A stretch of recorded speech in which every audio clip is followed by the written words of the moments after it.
Now, someone asked me, uh, what exactly the garbage collection is. Big topic, like as an ocean. So, from where we will start, that's most important, garbage collection.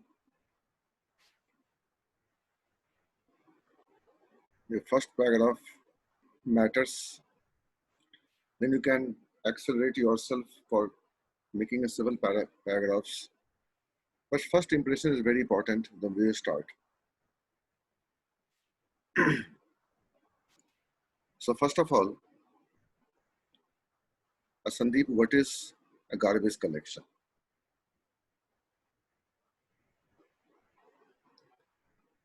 Sir, I want time for explanation. Will you allow? Okay, carry on. Sir, when we write a class in C Sharp,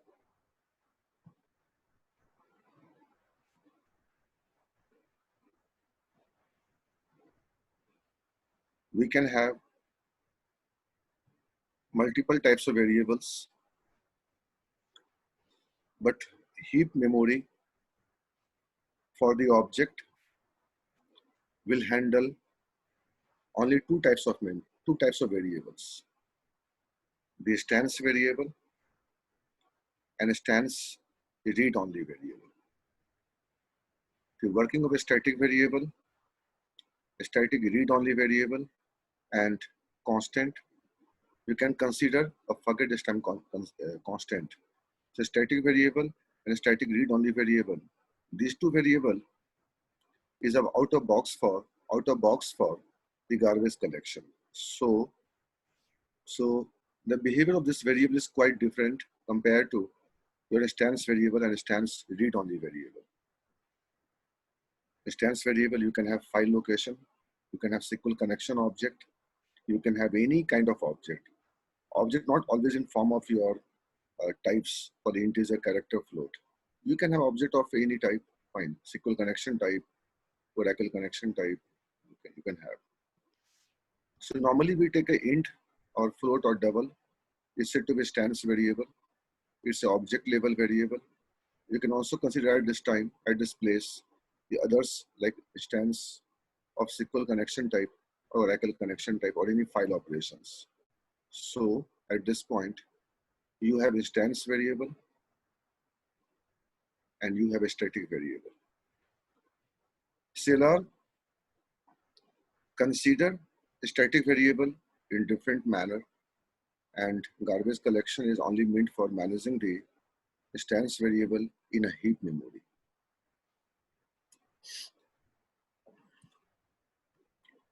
So when we write a class SCL space Deepak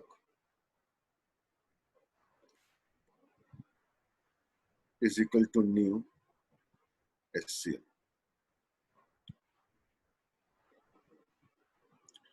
And topic is what is garbage collection. So the first point I have said in an interview, now we can have multiple kinds of variable, and CLR is primarily meant for calling the garbage collection for only stance variable and stance read-only variable, and working of static variable and static read-only variable is quite different compared to the stance variable. So overall garbage collection will not manage the lifetime of this variable, but definitely handle will a CLR by the CLR. Now, sir, when we write this statement, we are getting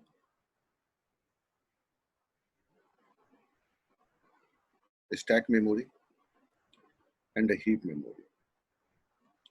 Memory allocation of class definitely in a heap memory. Definitely in a heap memory.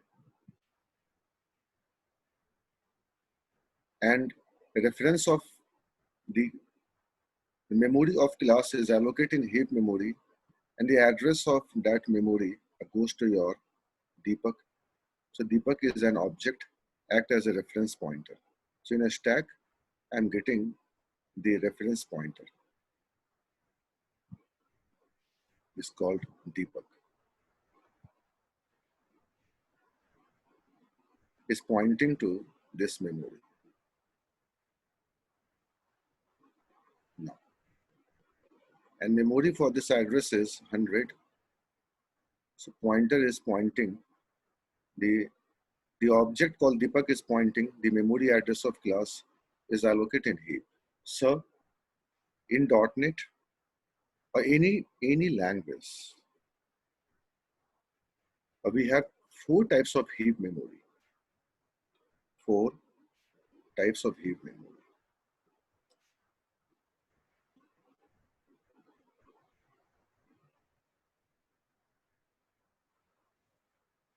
And for development level,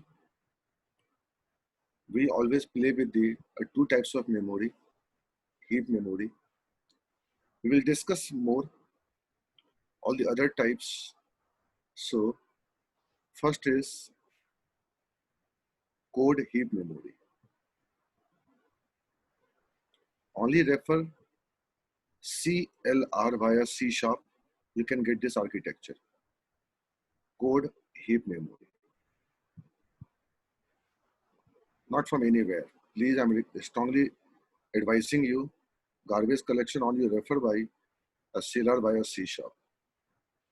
Then you will come to point and come to conclusion. We have 4 types of heap memory.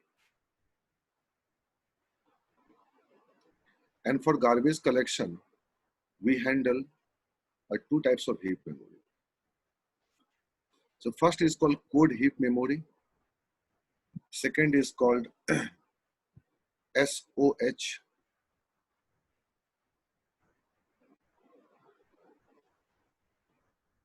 Third is called LOH. And fourth is called, most important, is called process heap memory.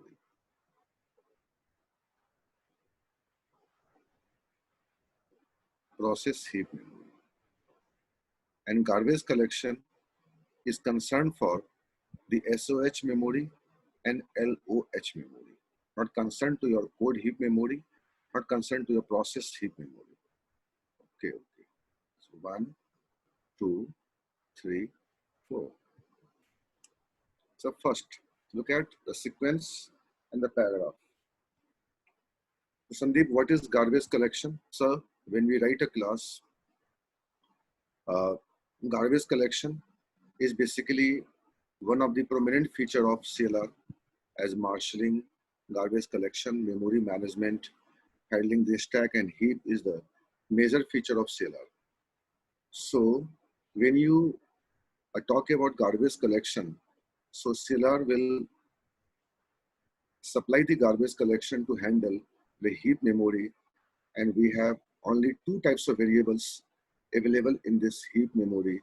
One is called a stance variable and second called a stance read-only variable. And what about Sandeep, static variable and your static read-only variable? So static variable and static read-only variable will not basically handled by the garbage collection, but definitely handled by the CLR. And handling the CLR for the static and static read-only variable is quite different, quite differ compared to stance and stance read-only variable. Okay. So now, what exactly SOH and LOH? Simple object heap memory and large object heap memory. So now when a size of your class is called heap memory, because your memory for class is allocating heap memory, right? And there are several tools available in .NET. You can find the size of your object. If the size of the object is, because object of a class is memory for object of a class is allocated in heap, a reference of that memory is pointing by the object called Deepak, act as a reference pointer. So finally, memory for SCL is allocated in heap, and we have certain tools. Wait for next session, I will discuss those tools. You can find the size of an object.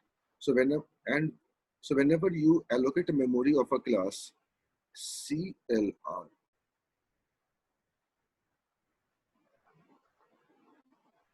known as MS Cori,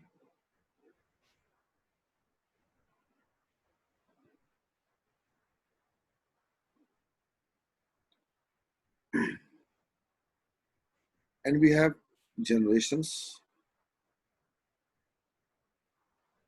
We have generations.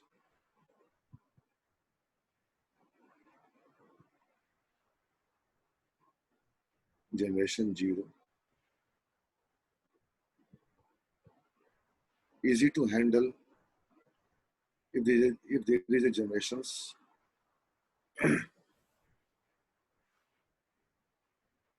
So whenever we allocate a memory of a class, generally we say it goes to your generation 0. No, it depends the size of your class in a heap memory decided by the seller. Then garbage collection comes. Look at the role of seller and role of garbage collection. So if the size of your class memory in heap is less than 85 KB, is said to be simple object heap memory. And size of your class for this instance variable, not static and static read only, the size is more than 85 KB or equal to 85 KB, is said to be large object heap memory. So on the basis of that, a generation works. The generations work. So if the size is less than 85 KB, then seller keeps that object in generation 0. Okay. Why? Don't ask. I will take a 3 or 4 session for the garbage collection. First, let me arrange everything in a systematic manner. So elements where it goes in a background. So I have declared the class, look at the background. I'm arranging my informations according to a garbage collection given in MSDN. And Sandeep, what about the size more than 85 KB? It directly goes into or within your generation 1. Okay. Decided by seller. Okay. So first point. This is the arrangement. And Sandeep, what about the static variable and a static read-only variable? So in heap, we have one portion is called high frequency heap memory.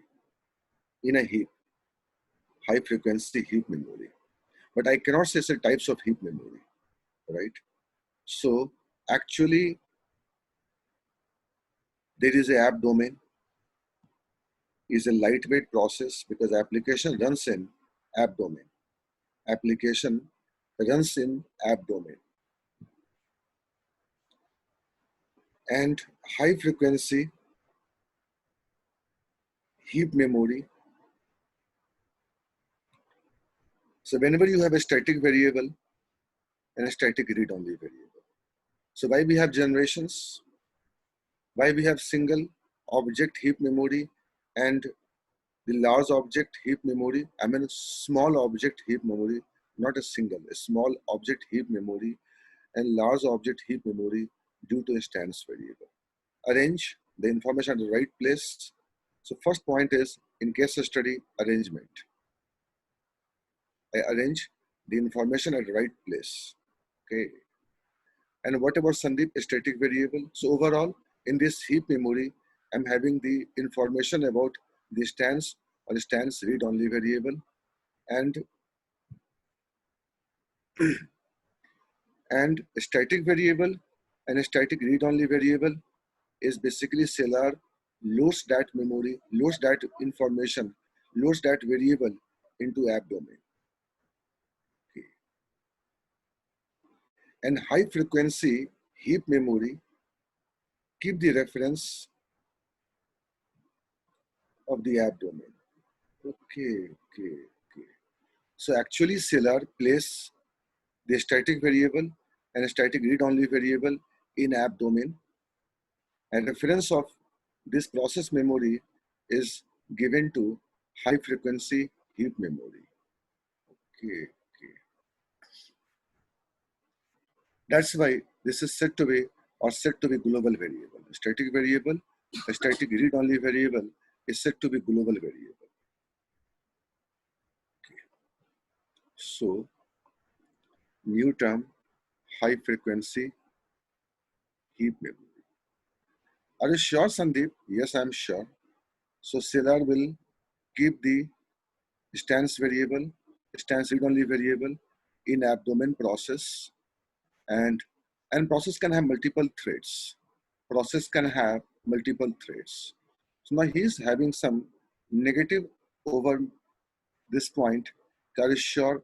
So I have to go for a case one, the reaction of case one about these two variables.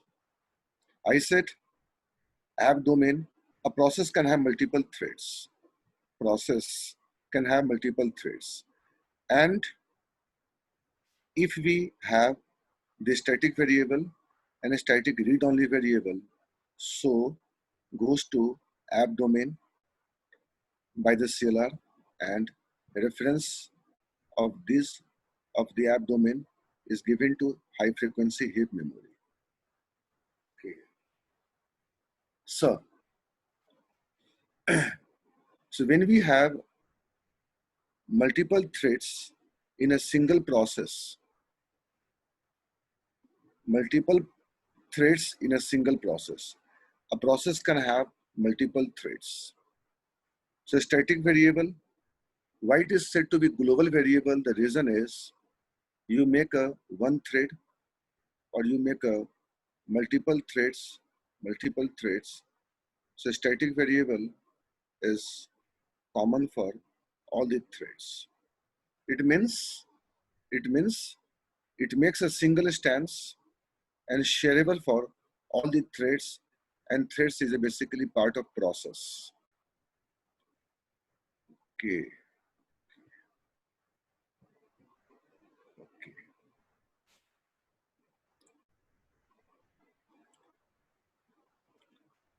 Not disturb me, please, anyone. Okay. So process can have multiple threads, and if you have taken the static variable, so it is common for all the threads. Okay. I don't think so, Sandeep. Having the static variable in class is safer because all threads can handle the static variable. I said yes. I said yes. This can give you proof the static variable goes where. Okay. So with multiple threads are basically multiple threads and one stance for static variable as a global, never be safe. Attempt to change by one thread, it reflect to other, it reflect to other. Okay. And stance variable, one thread, one object, one more thread, one more object. So it makes a separate block for every a new operator. There is no chance of sharing the data kept within the heap memory for the class. But when you have a static variable, look at. Now moving to case two. Then Sandeep, how Celar will handle the static variable? Because when you got multiple threads, sir, if I go for making a two function, first function within the same class or second function. I'm making a two thread, thread 1 and thread 2 and thread 3. The proof is how really a static variable has gone to your app domain and process can have multiple threads. And multiple threads can share the static variable. So if multiple threads can share the static variable, there is a problem. So how a static variable can be thread safe? I'm not saying concurrency issue or others issue. I kept some information in a static variable and one thread attempt to change, other is getting a reflection. Other is getting a reflection. It means Sandeep, I'm not saying concurrency issues, we all are attempting to change the value at one point of time. So if all threads are attempting to change the value at one point of time, then we can go for synchronizing the threads by monitor or mutex. I'm not saying that part. All you will apply, only one thread can apply for this variable and other thread has to wait. In this case, I will go for synchronizing the threads. My question is it possible we can make a one stance for a static variable for one thread? Is it possible, Sandeep? I can have other stance for next thread. We can have one more stance for the next thread. So one thread, one stance variable. So if you do any change, it won't reflect back to the other thread. Okay, okay. Then you can achieve thread safety. Do you heard this term?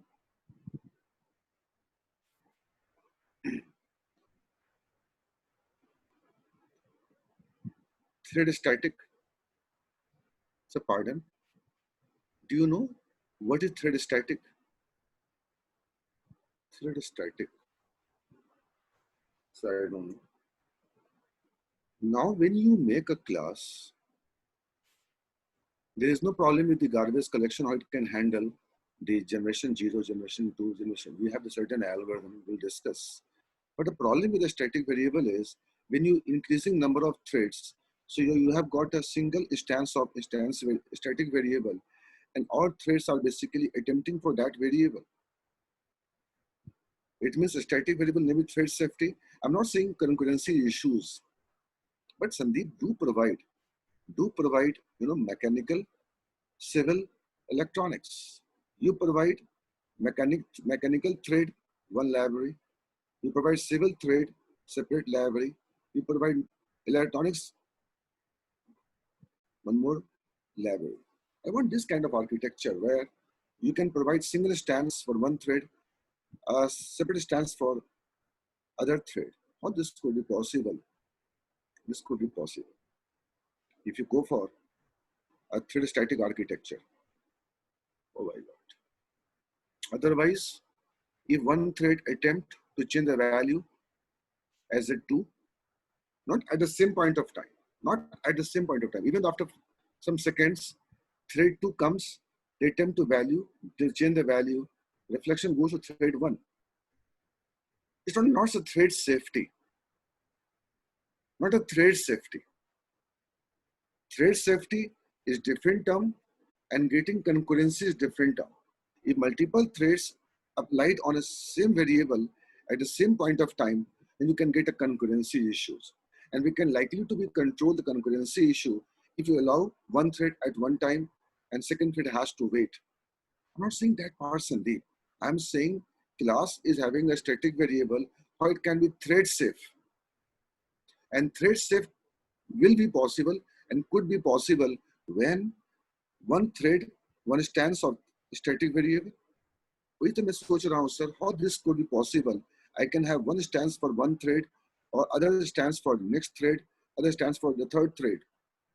So if this thread do any change in this static variable, it won't reflect back to this one.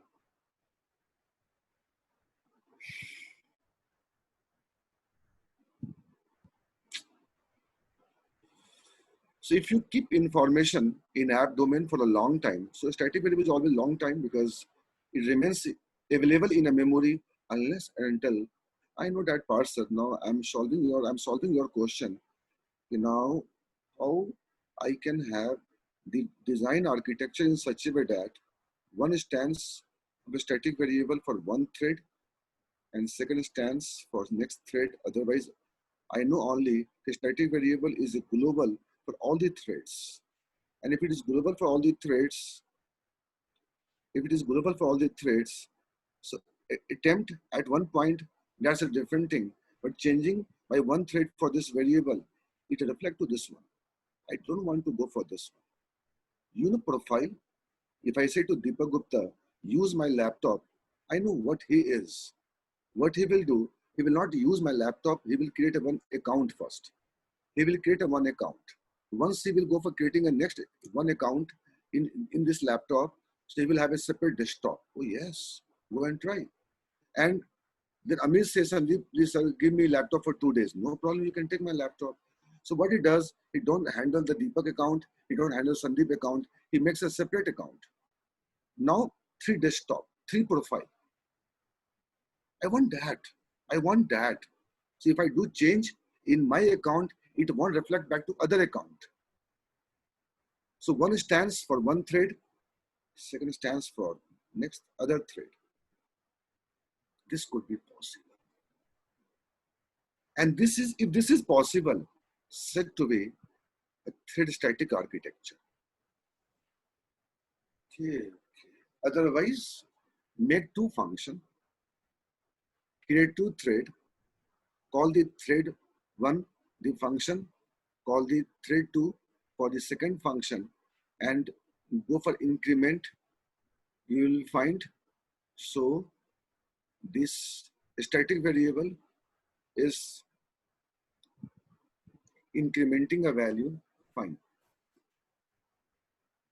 But if you go for thread safe, so if static variable will be changed only for this thread, achha, and next thread Sandeep, no, it makes separate instance.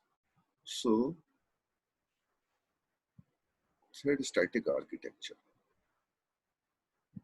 So multiple threads in one app domain, or domain can have process can have multiple threads, and a static variable basically goes into your process memory, and the reference of that memory given to your high frequency heap memory.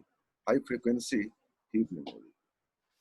So I'm having some doubt how I can have one stands for one thread. Have you tried this program? So this program,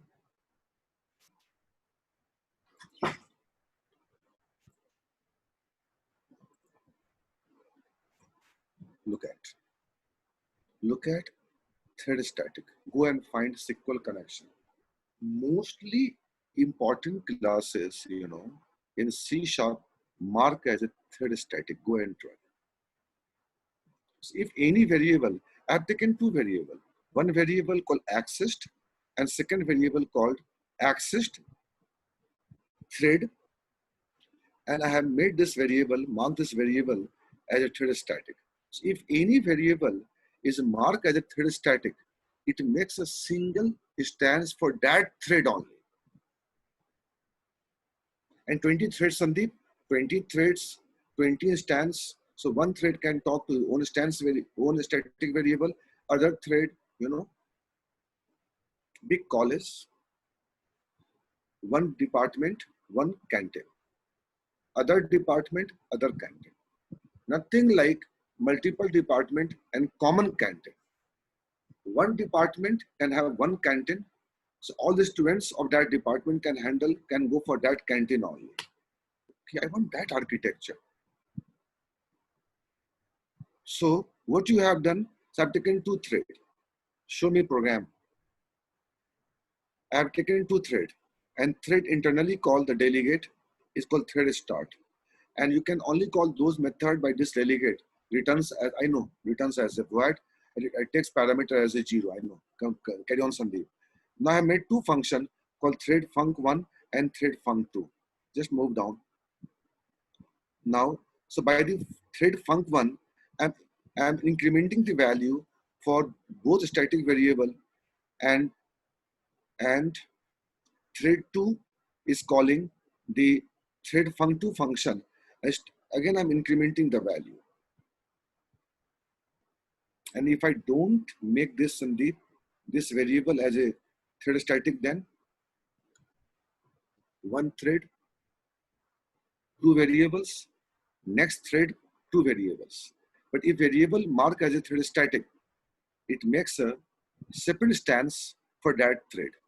So if the thread change the value for access this variable, it won't reflect to other thread. Can you show the output? Why you want to get the output? Apply the common sense. Look at here. What is going on? Thread func1 is calling by the thread 1 and thread func2 is calling by the thread 2. And we know that multiple threads can share the information called static variable. And you have just said that one thread, one stance, second thread, next stance. So if one thread change its value, it won't reflect back to